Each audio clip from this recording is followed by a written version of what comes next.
Part 2 मिठाई वाला। बहुत ही मीठे स्वरों के साथ वह गलियों में घूमता हुआ कहता, बच्चों को बहलाने वाला, खिलौने वाला। इस अधूरे वाक्य को वह ऐसे विचित्र किंतु मादक मधुर ढंग से गाकर कहता कि सुनने वाले एक बार अस्थिर हो उठते। उसके स्नेहाभिषिक्त कंठ से फूटा हुआ गान सुनकर निकट के मकानों में हलचल मच जाती। छोटे छोटे बच्चों को अपनी गोद में लिए युवतियां चिकों को उठाकर छज्जों पर नीचे झांकने लगती। गलियों और उनके अंतर्व्यापी छोटे छोटे उद्यानों में खेलते और इठलाते हुए बच्चों का झुंड उसे घेर लेता और तब वह खिलौने वाला वहीं बैठकर खिलौने की पेटी खोल देता। बच्चे खिलौने देखकर पुलकित हो उठते। वे पैसे लाकर खिलौने का मोलभाव करने लगते। पूछते, इसका दाम क्या है? और इचका? खिलौने वाला बच्चों को देखता और उनकी नन्ही नन्ही उंगलियों से पैसे ले लेता और बच्चों की इच्छानुसार उन्हें खिलौने दे देता। खिलौने लेकर फिर बच्चे उछलने कूदने लगते और तब फिर खिलौने वाला उसी प्रकार गाकर कहता, बच्चों को बहलाने वाला, खिलौने वाला। सागर की हिलोर की भांति उसका यह मादक गान गली भर के मकानों में इस ओर से उस ओर तक लहराता हुआ पहुंचता और खिलौने वाला आगे बढ़ जाता। राय विजय बहादुर के बच्चे भी एक दिन खिलौने लेकर घर आए।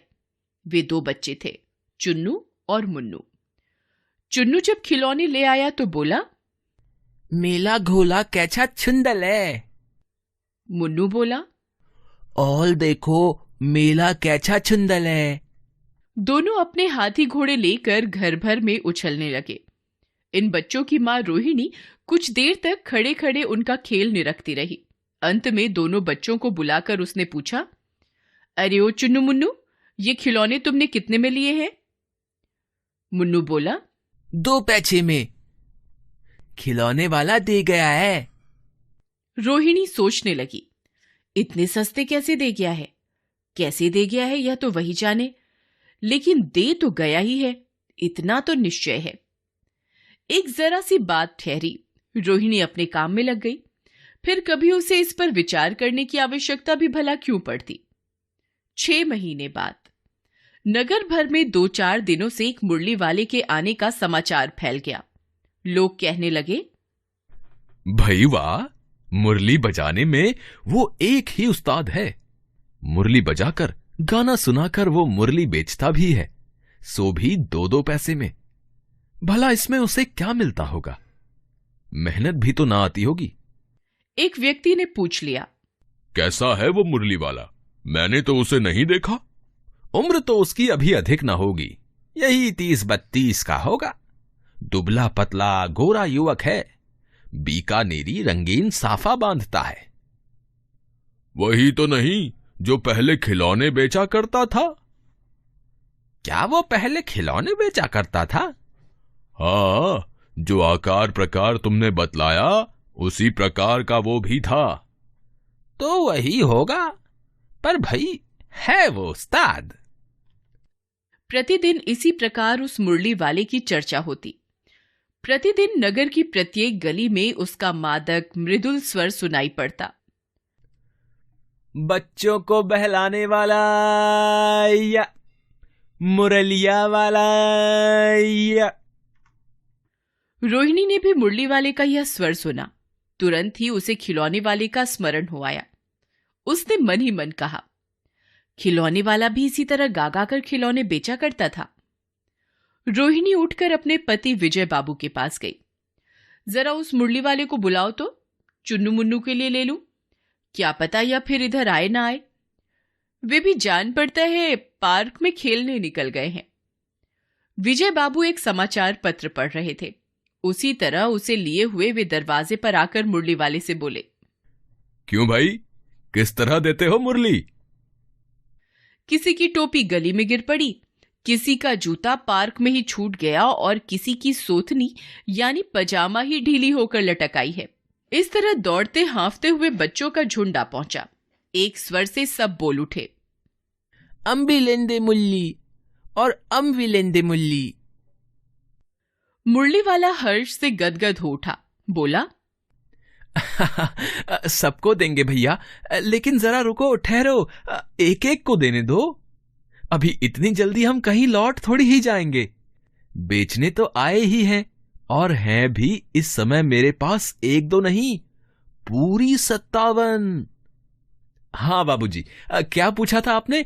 कितने में दी? दी तो वैसे 3-3 पैसे के हिसाब से हैं, पर आपको 2-2 पैसे में ही दे दूंगा। विजय बाबू भीतर बाहर दोनों रूपों में मुस्कुरा दिए। मन ही मन कहने लगे, कैसा है, देता तो सबको इसी भाव से है, पर मुझ पर उल्टा एहसान लाद रहा है। फिर बोले, तुम लोगों की झूठ बोलने की आदत होती है। देते होगे सभी को 2-2 पैसे में, पर एहसान का बोझा मेरे ही ऊपर लाद रहे हो। मुरली वाला एकदम अप्रतिभ हो उठा, बोला, आपको क्या पता बाबूजी कि इनकी असली लागत क्या है। ये तो ग्राहकों का दस्तूर होता है कि दुकानदार चाहे हानि उठाकर चीज क्यों ना बेचे, पर ग्राहक यही समझते हैं दुकानदार मुझे लूट रहा है। आप भला काहे को विश्वास करेंगे, लेकिन सच पूछिए तो बाबूजी, असली दाम 2 ही पैसा है। आप कहीं से 2 पैसे में ये मुरली नहीं पा सकते। मैंने तो पूरी 1000 बनवाई थी, तब मुझे इस भाव पड़ी है। विजय बाबू बोले, अच्छा, मुझे ज्यादा वक्त नहीं, जल्दी से 2 ठो निकाल दो। 2 मुरलियां लेकर विजय बाबू फिर मकान के भीतर पहुंच गए। मुरली वाला देर तक उन बच्चों के झुंड में मुरलियां बेचता रहा। उसके पास कई रंग की मुरलियां थी। ये बड़ी अच्छी मुरली है, तुम यही ले लो बाबू।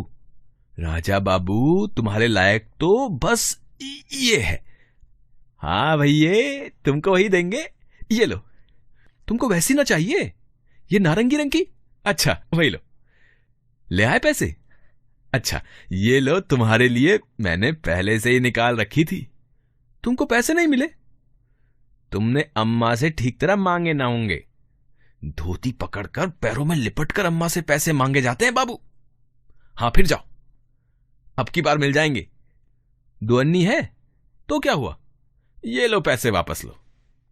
ठीक हो गया ना हिसाब? मिल गए पैसे? देखो, मैंने तरकीब बताई। अच्छा, अब तो किसी को नहीं लेना है, सब ले चुके। तुम्हारी मां के पास पैसे नहीं है? अच्छा, तुम भी ये लो। अच्छा, तो अब मैं चलता हूं।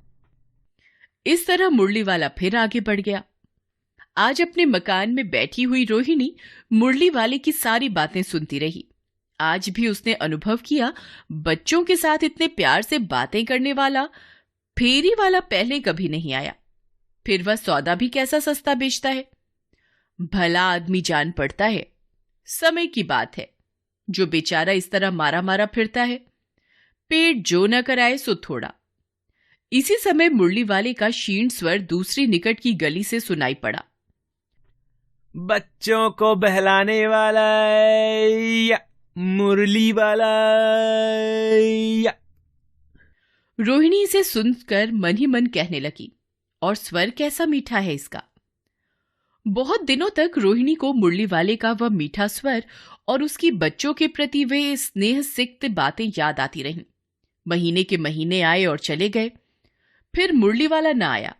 धीरे धीरे उसकी स्मृति भी क्षीण हो गई। 8 मास बाद सर्दी के दिन थे। रोहिणी स्नान करके मकान की छत पर चढ़कर अपने लंबे बाल सुखा रही थी। इसी समय नीचे की गली में सुनाई पड़ा, बच्चों को बहलाने वाला या मिठाई वाला या। मिठाई वाले का स्वर उसके लिए परिचित था। झट से रोहिणी नीचे उतर आई। उस समय उसके पति मकान में नहीं थे। हां, उनकी वृद्धा दादी थी। रोहिणी उनके निकट आकर बोली, दादी, चुन्नू मुन्नू के लिए मिठाई लेनी है, जरा कमरे में चलकर ठहराओ। मैं उधर कैसे जाऊं, कोई आता ना हो। जरा हटकर मैं भी चिक्की ओट में बैठी रहूंगी। दादी उठकर कमरे में आकर बोली, ए मिठाई वाले, इधर आना। मिठाई वाला निकट आ गया। कितनी मिठाई दूं मां? ये नई तरह की मिठाइयां हैं, रंग बिरंगी, कुछ कुछ खट्टी, कुछ कुछ मीठी, जायकेदार, बड़ी देर तक मुंह में टिकती हैं, जल्दी नहीं घुलती। बच्चे बड़े चाव से चूसते हैं। इन गुणों के सिवा ये खांसी भी दूर करती हैं। कितनी दूं? चपटी गोल पहलदार गोलियां हैं। पैसे की 16 देता हूं। दादी बोली, 16 तो बहुत कम होती हैं, भला 25 तो देते। मिठाई वाला, नहीं दादी, अधिक नहीं दे सकता, इतना भी देता हूं। यह अब मैं तुम्हें क्या, खैर मैं अधिक ना दे सकूंगा। रोहिणी दादी के पास ही थी। बोली, दादी फिर भी काफी सस्ता दे रहा है, 4 पैसे की ले लो, यह रहे पैसे। मिठाई वाला मिठाइयां गिनने लगा। तो 4 की दे दो। अच्छा 25 नहीं सही 20 ही दो। अरे हाँ, मैं बूढ़ी हुई, मोल भाव अब मुझे ज्यादा करना आता भी नहीं। कहते हुए दादी के पोपले मुंह से जरा सी मुस्कुराहट फूट निकली। रोहिणी ने दादी से कहा, दादी इससे पूछो, तुम इस शहर में और कभी भी आए थे या पहली बार आए हो? यहां के निवासी तो तुम हो नहीं। दादी ने इस कथन को दोहराने की चेष्टा की ही थी कि मिठाई वाले ने उत्तर दिया, पहली बार नहीं, और भी कई बार आ चुका हूं। रोहिणी चिक की आड़ी से बोली, पहले यही मिठाई बेचते हुए आए थे या और कोई चीज लेकर? मिठाई वाला हर्ष, संशय और विस्मयादि भावों में डूबकर बोला, इससे पहले मुरली लेकर आया था, और उससे भी पहले खिलौने लेकर। रोहिणी का अनुमान ठीक निकला। अब तो वह उससे और भी कुछ बातें पूछने के लिए अस्थिर हो उठी। वह बोली, इन व्यवसायों में भला तुम्हें क्या मिलता होगा? मिलता भला क्या है, यही खाने भर को मिल जाता है, कभी नहीं भी मिलता है। पर हां, संतोष, धीरज और कभी कभी असीम सुख जरूर मिलता है, और यही मैं चाहता भी हूं। सो कैसे, वह भी बताओ।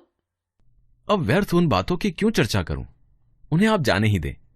उन बातों को सुनकर आपको दुख ही होगा। वह बोला, जब इतना बताया है तब और भी बता दो, मैं बहुत उत्सुक हूं। तुम्हारा हर्जा ना होगा, मिठाई मैं और भी ले लूंगी। अतिशय गंभीरता के साथ मिठाई वाले ने कहा, मैं भी अपने नगर का एक प्रतिष्ठित आदमी था। मकान, व्यवसाय, गाड़ी घोड़े, नौकर चाकर सभी कुछ था। स्त्री थी, छोटे छोटे 2 बच्चे भी थे। मेरा वो सोने का संसार था। बाहर संपत्ति का वैभव था, भीतर सांसारिक सुख था। स्त्री सुंदरी थी, मेरी प्राण थी। बच्चे ऐसे सुंदर थे जैसे सोने के सजीव खिलौने। उनकी अटखेलियों के मारे घर में कोलाहल मचा रहता था। समय की गति, विधाता की लीला, अब कोई नहीं है। दादी, प्राण निकाले नहीं निकले, इसलिए अपने उन बच्चों की खोज में निकला हूं। वो सब अंत में होंगे तो यहीं कहीं, आखिर कहीं ना कहीं जन्मे ही होंगे। उस तरह रहता, घुल घुल कर मरता, इस तरह सुख संतोष के साथ मरूंगा। इस तरह के जीवन में कभी कभी अपने उन बच्चों की एक झलक से मिल जाती है। ऐसा जान पड़ता है जैसे वे इन्हीं में उछल उछल कर हंस खेल रहे हैं। पैसों की कमी थोड़ी ही है, आपकी दया से पैसे तो काफी हैं। जो नहीं है, इस तरह उसी को पा जाता हूं। रोहिणी ने अब मिठाई वाले की ओर देखा। उसकी आंखें आंसुओं से तर हैं। इसी समय चुन्नू मुन्नू आ गए।